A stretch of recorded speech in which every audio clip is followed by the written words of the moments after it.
Posible pang madagdagan ang mga lumika sa Cagayan dahil po sa muling pagpapatupad ng preemptive evacuation bilang paghahanda nga po sa bagyong Ophel.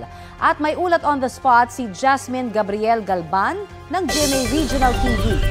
Jasmine? Connie, nasa ilalim na ng signal number 1 ang probinsya ng Cagayan pero sa kabilangan niyan ay napakaganda o napakaaliwalas pa rin ang panahon dito sa probinsya. Kaninang alas 5 ng madaling araw, Connie, ay unti-unti na rin humuhupa ang baha sa bahagi ng Tuguegarao City.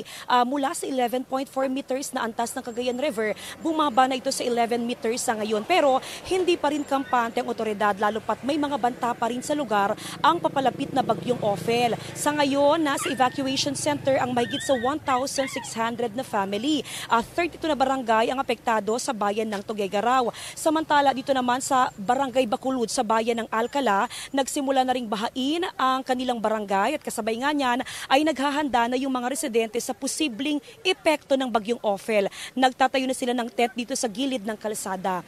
Samantala, Connie, province-wide, 8 bayan ang walang supply ng kuryente sa probinsya at aabot na sa halos 25,000 ang nasa mga evacuation center. Connie? Maraming salamat, Jasmine Gabriel Galban ng GMA Regional TV.